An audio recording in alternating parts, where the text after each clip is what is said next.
Modifications ng temporary stalls ginsuguran agud masaylohan sang mga vendor. Samtang pagsuksok sang maas sa mga sarado nga hulot, ginpaboran ni Mayor Jerry Treñas.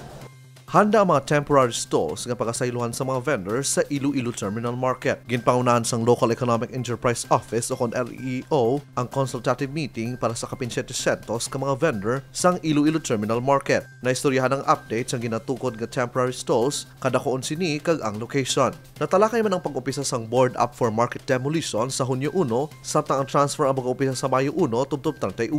Una diri, nag-assign ang Local Economic Enterprise Office sa mga temporary stalls para sa mga vendors. Sunod kay LEO Head Maricel Mabacquiao, sugudan naman ang modifications para sa temporary stalls depende sa mga kinahanglanon sang isa ka vendor bangon nagkalain-lain ng produkto nga ila ginabaligya. Ang pagkaayos ng duha ka dalagong ang merkado ang maghahatag sa oportunidad para pasanyog ang negosyo kag makalagas sa kauswagan sa iban pa nga distrito sang syudad. Ini ang rason kung nga nagpahayag sang suporta ang Market Vendors Association para sa redevelopment sang Iloilo Terminal kag Central Market. Kevin Patrick Casipe para sa Level Up Patrol.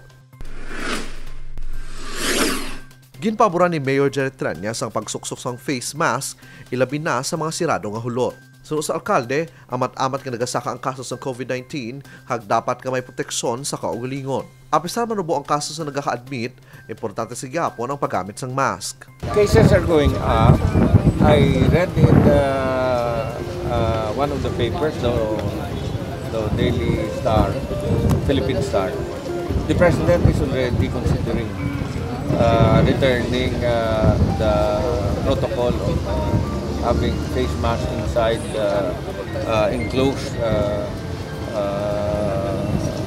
buildings. So, canceling, cases are rising, although the hospitals are not getting full, but there are increasing cases.